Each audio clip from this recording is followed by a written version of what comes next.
Hello students, कैसे हैं आप सब। देखिए, ये मेरा फर्स्ट लेक्चर वीडियो है 10th क्लास में। कुछ गार्जियन ने, कई सारे बच्चों ने कहा था कि 10th क्लास का भी स्टडी मटेरियल मैं प्रोवाइड करूं, तो आज से आपको यूट्यूब चैनल पे मेरे 10th क्लास का स्टडी मटेरियल मिलेगा। पहले थोड़ा सा बता देता हूं कि 10th क्लास में जो सिलेबस है वो किस तरीके का है। एनुअल एग्जाम में, बोर्ड एग्जाम में सिलेबस किस तरीके से पूछा जाता है। तो आपका साइंस सब्जेक्ट जो है 10th क्लास में 5 यूनिट्स को कंटेन करता है। ये 5 यूनिट्स देखिए यहाँ पे लिखी हुई हैं। साइंस सब्जेक्ट 10th क्लास का 5 यूनिट्स है, देख रहे हैं 1 to 5 यूनिट लिखा हुआ है। फर्स्ट यूनिट कंटेन करता है chemical substances, nature and behaviour. और ये कितने मार्क्स का आना है हमारे एग्जाम में? 25 मार्क्स का एग्जाम में पूछा जाना है।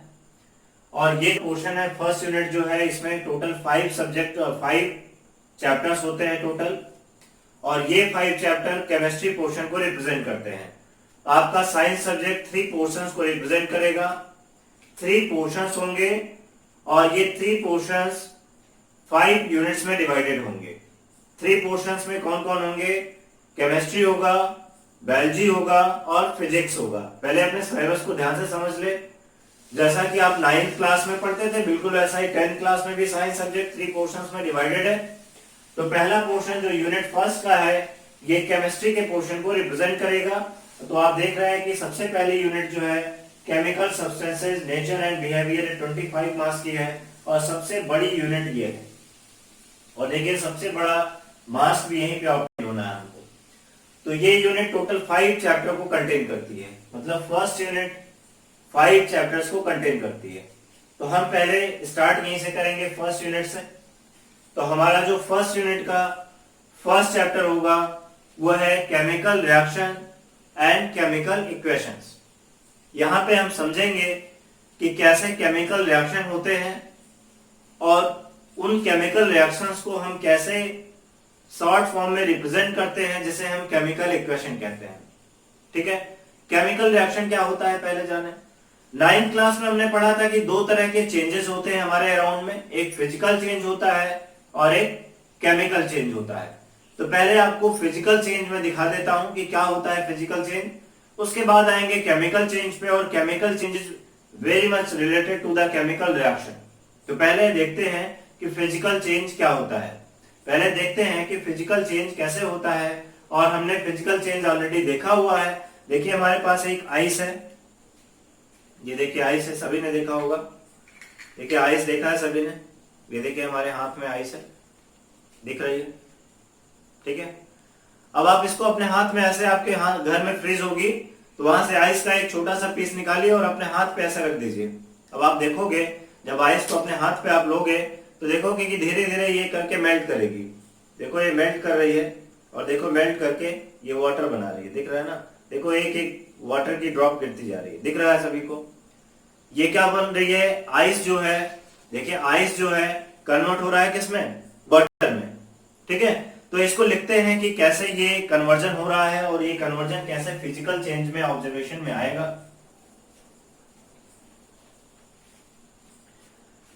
देखिए, बात कर रहे थे, आइस लिया था और आइस जो है कन्वर्ट हो रहा था वाटर में। ठीक है, आइस कैसा था? सॉलिड में था। वाटर कैसा है? लिक्विड में है। अब आप देख रहे हैं कि जब फिजिकल चेंज हो रहा है तो आइस वाटर में तो कन्वर्ट हो गया, लेकिन इसमें कोई, इसके कंपोजिशन में कोई चेंज नहीं आया। आप आइस से वाटर बना लो और फिर उसी वाटर को फ्रिज में डाल दो, फिर आइस बन जाएगी। मतलब ये क्या होता है? इंटर कन्वर्टेबल होता है। तो हम क्या कर सकते हैं? आइस से वाटर बना सकते हैं और वाटर से क्या बना सकते हैं? आइस बना सकते हैं। और ऐसे रिएक्शंस को क्या बोलते हैं? Inter convertible reactions. तो जो फिजिकल चेंज होता है ये इंटर कन्वर्टेबल होता है। आप देख चुके कि आइस किस तरीके से वाटर में कन्वर्ट हो जाता है और फिर वाटर को हम आइस में कन्वर्ट कर सकते हैं। तो ये फिजिकल चेंज होते हैं जो बार बार रिवर्स कर सकते हैं और उनके कंपोजिशन में कोई चेंज नहीं आता है।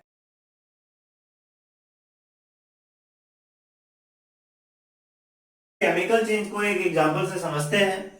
आपने देखा है कि जो मिल्क होता है, मिल्क को आप जब उसको आप कर्ड में कन्वर्ट कर देते हैं, एक बार अगर मिल्क कर्ड में कन्वर्ट हो गया, एक बार दूध जो है दही बन गया, तो फिर दही से किसी भी हालत में दूध का फॉर्मेशन नहीं हो सकता।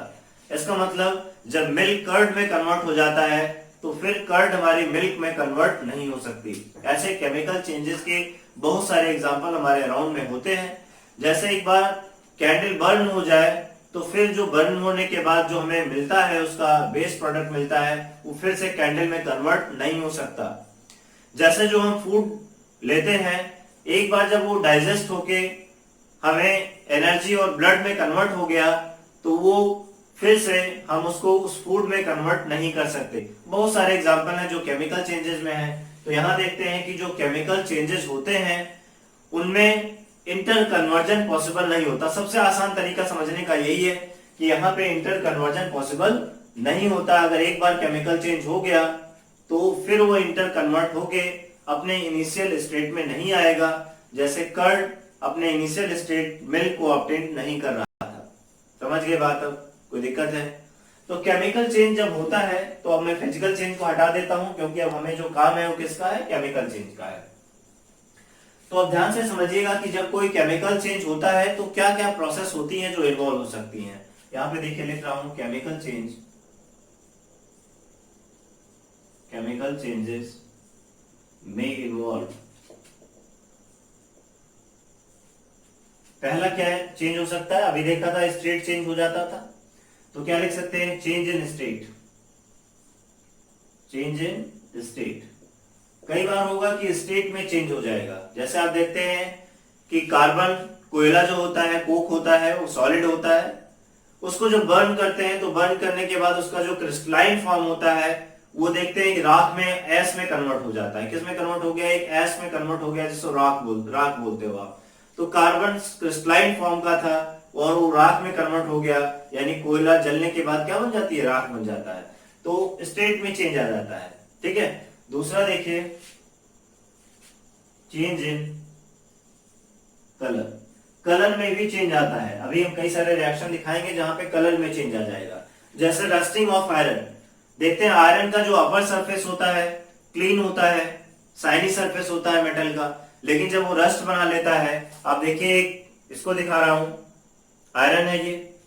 देखिए आयरन का सरफेस जो न्यू सरफेस है आयरन का, ये बिल्कुल शाइनी सरफेस है।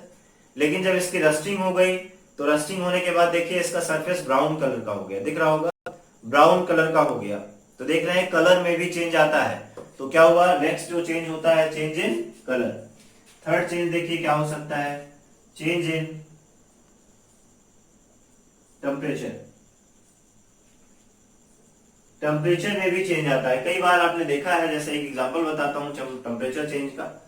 जैसे आप चूने को, क्विक लाइम को अगर आप वाटर में डाल दीजिए तो देखते हैं कि जैसे ही आप उसको वाटर में डालोगे, चूना होता है, जैसे ही वाटर में डालोगे उबलने लगेगा और उस कंटेनर को आप अगर उसके अपर सरफेस को टच करो तो हीट हो जाएगा। तो उसमें क्या हुआ? टेम्परेचर में चेंज आ गया।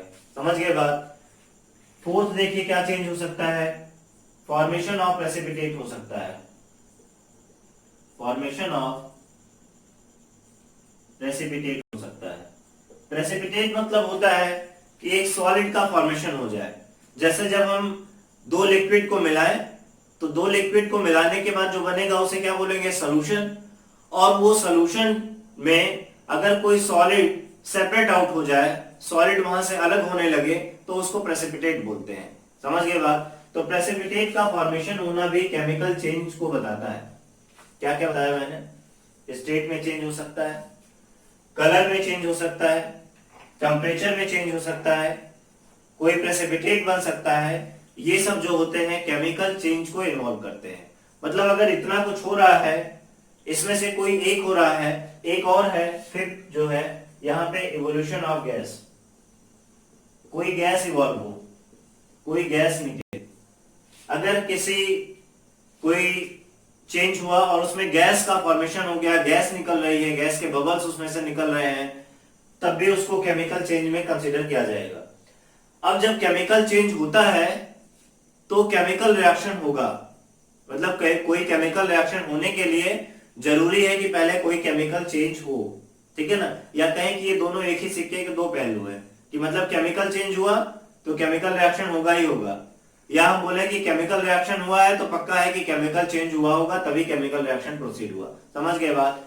तो इन 5 पॉइंट्स को हमें चेक करना है कि क्या ये हुए कि नहीं हुए। अगर इनमें से कोई एक हो रहा है, दो हो रहा है, तो क्या होगा, केमिकल चेंज में कंसीडर हो जाएगा।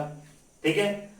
अच्छा, ये वाला थोड़ा सा कंफ्यूज करता है आपको कि चेंज जो स्टेट का चेंज होता है, जैसे अभी देखा था कि फिजिकल चेंज में सॉलिड लिक्विड में कन्वर्ट हुआ था तो स्टेट चेंज हुआ था, लेकिन और किसी तरह का कोई चेंज नहीं हुआ था। तो इसमें हमें ध्यान रखना पड़ेगा कि इसके चेंज में जरूरी नहीं कि स्टेट चेंज होने के बाद वो केमिकल चेंज में कंसीडर हो जाए। तो इसके साथ हम कोई और कंडीशन, इन पांचों में से कोई और कंडीशन चेक करेंगे, अगर वो मिल रहा होगा तो केमिकल चेंज में कंसीडर होगा। समझ के बात? अब ये तो केमिकल चेंजेस हैं जो होते हैं तो केमिकल रिएक्शन प्रोसीड हुआ माना जाता है। समझ गए? अब इसको एक एक्टिविटी से समझेंगे कि जब कोई केमिकल चेंज होगा तो कैसे केमिकल रिएक्शन प्रोसीड होगा। पहले थोड़ी सी बात केमिकल रिएक्शन की बता दूं कि केमिकल रिएक्शन क्या होता है। अब ये समझ गए होंगे कि केमिकल चेंज कैसे हुआ, और जब केमिकल चेंज होगा तो केमिकल रिएक्शन होगा, तो समझिए कि केमिकल रिएक्शन क्या होता है। इसके डेफिनेशन लिखता हूं, देखिएगा। Chemical reaction, chemical reactions are the processes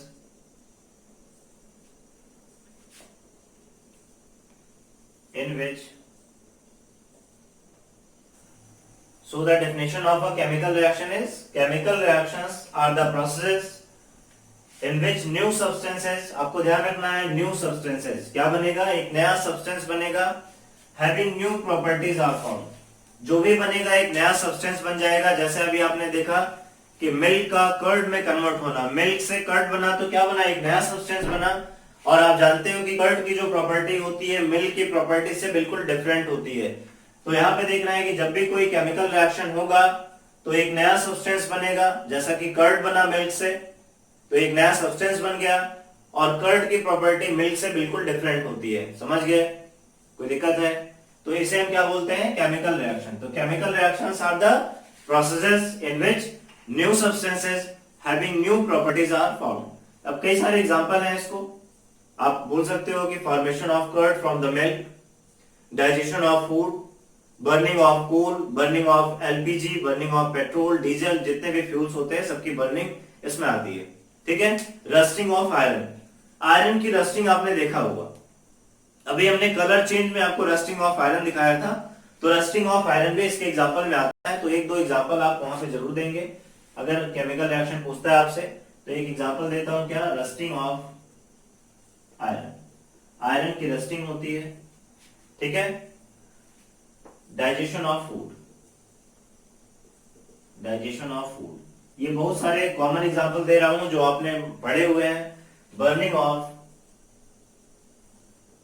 of fuel, ये सब इसके एग्जांपल्स में आएंगे। ये सब केमिकल रिएक्शन के एग्जांपल में, या बोल सकते हो कि केमिकल चेंज के एग्जांपल में आएंगे। कोई दिक्कत नहीं है। अब देखो, जब कोई केमिकल रिएक्शन लिखा जाता है तो केमिकल रिएक्शन के कुछ पार्ट्स होते हैं, यानी अब अगला टॉपिक हमें पढ़ना है पार्ट्स ऑफ केमिकल रिएक्शन। ठीक है।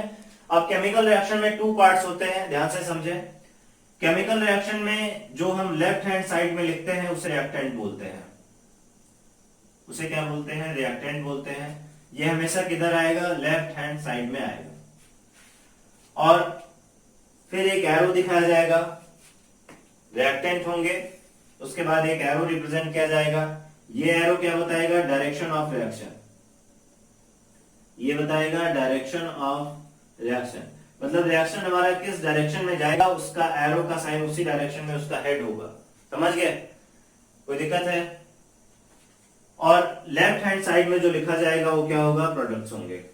तो जब भी हम कोई रिएक्शन लिखेंगे तो आप ध्यान रखें कि 2 साइड्स होंगी, एक लेफ्ट हैंड साइड होगी, दूसरी राइट हैंड साइड होगी। देखो हमारी ये लेफ्ट साइड है और ये देखिए राइट साइड है।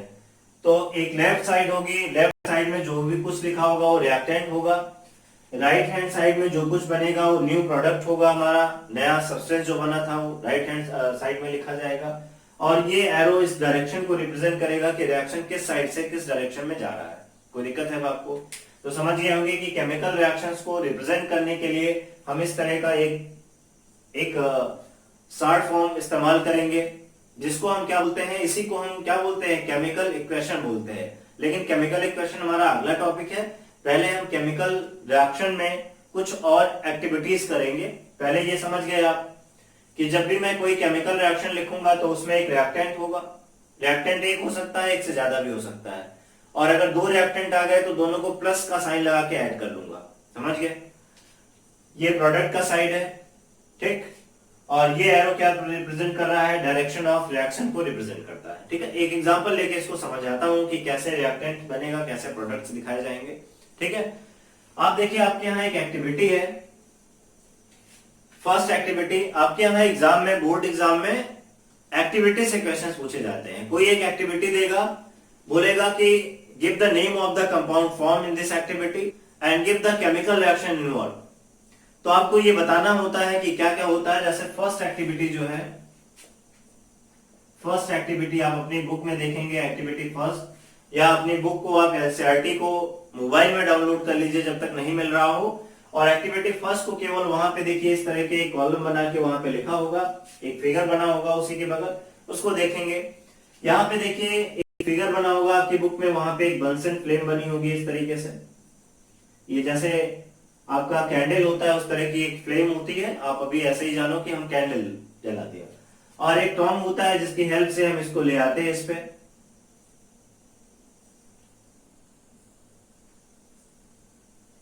ये बिल्कुल वैसा ही होता है जैसे आप देखते होंगे कि किचन में रोटी बनाने के लिए मम्मी एक चिमटा इस्तेमाल करती है आपकी, उसी तरीके से कुछ होता है ये।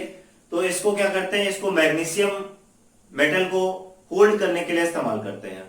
तो फर्स्ट एक्टिविटी जब आप पढ़ोगे तो वहां से आपसे बोल रहा है कि मैग्नीशियम रिबन को बर्न करना है।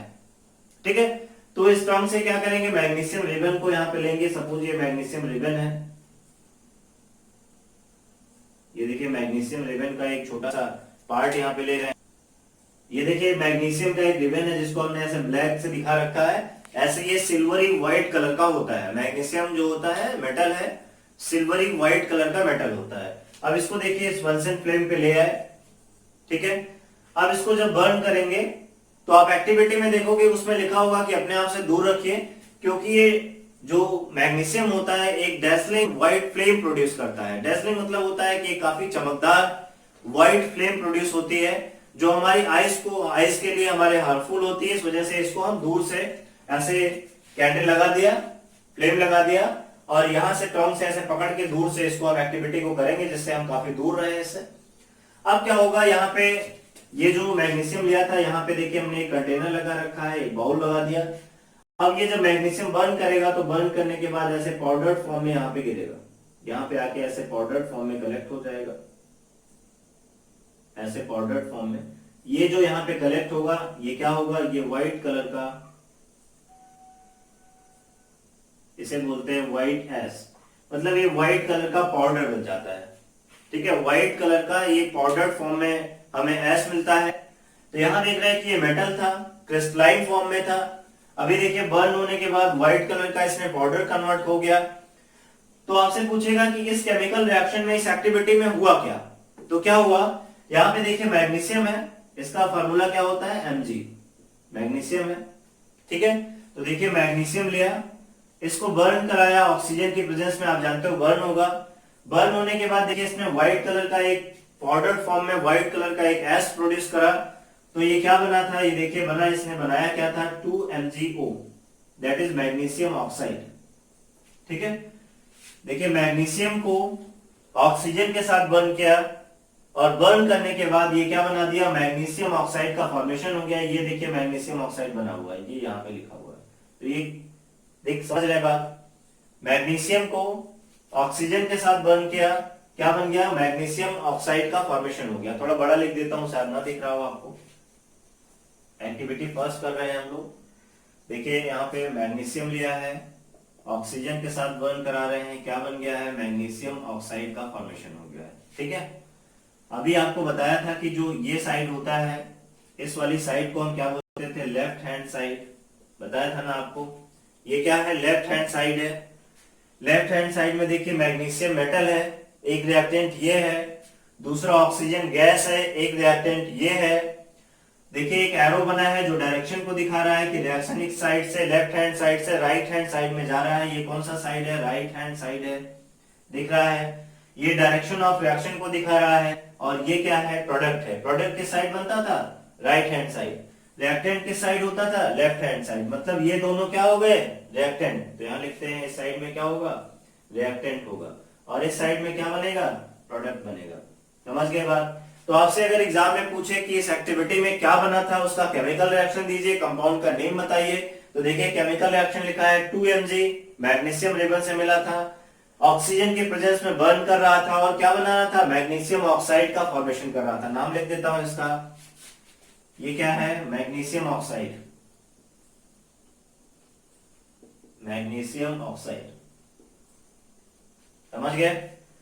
तो क्या बन गया? Magnesium oxide. पूछेगा क्या बनेगा, कंपाउंड क्या बनेगा, लिखेंगे formation of magnesium oxide takes place. ठीक है। पहले ये कैसा था? क्रिस्टलाइन फॉर्म में था। अभी ये कैसा है? पाउडर्ड फॉर्म में है। देखिए एस बना रहा है, पाउडर्ड फॉर्म में आ गया। समझ गए? कोई दिक्कत है? तो देखिए मैग्नीशियम मेटल बर्न होने के बाद मैग्नीशियम ऑक्साइड में कन्वर्ट हो गया। फर्स्ट एक्टिविटी समझ गए होंगे आप? समझ में आई बात? अभी इसमें मैं 2-3 एक्टिविटी और कराऊंगा, लेकिन अभी ये फर्स्ट लेक्चर वीडियो है। यहां तक आप इसको देखेंगे, देखने के बाद समझ में आएगा तो कमेंट बॉक्स में बताएंगे कि समझ में आ रहा है, और एक्टिविटी करनी है हमको तो हम और एक्टिविटी कराएंगे। Second, third and fourth activity, 3 activities और हैं इसमें, वो भी कराऊंगा। और अभी तो लॉकडाउन की वजह से मिल नहीं पा रहा है, नहीं तो हो सकता है ये एक्टिविटीज को मैं आपको लाइव करके दिखाऊं तो और मजा आने वाला है। फिर देखने में कि कैसे कलर चेंज होता है, कैसे प्रेसिपिटेट आता है, कैसे टेम्परेचर चेंज होता है, सब कुछ देखना है आपको। तो ये आप अगर समझ गए हैं तो हमें बताएंगे, फिर आपको नेक्स्ट लेक्चर वीडियो प्रोवाइड किया जाएगा। तो चैनल को सब्सक्राइब कर लेंगे तो नया नोटिफिकेशन आपको मिलता चलेगा और आपको पढ़ने में और अधिक मजा आने वाला है। तो अगला जो हमारा टॉपिक होगा क्या होगा? Chemical equations. समझ गए? तो केमिकल इक्वेशंस हमारा अगला टॉपिक होगा। वैसे ये जो हमने लिखा हुआ है, ये जो रिएक्शन लिखा हुआ देख रहे हैं ना, ये केमिकल रिएक्शन लिखा हुआ है। तो इन्हीं केमिकल रिएक्शंस को रिप्रेजेंट करने के लिए जिन हम सिंबल्स का, जिन कंपाउंड के फार्मूले का इस्तेमाल करते हैं, उसी को हम क्या बोलते हैं? केमिकल इक्वेशन बोलते हैं। तो हमारा अगला टॉपिक क्या है? Chemical equation. में डेफिनेशन वगैरह सब उसमें बताऊंगा। Okay, thank you.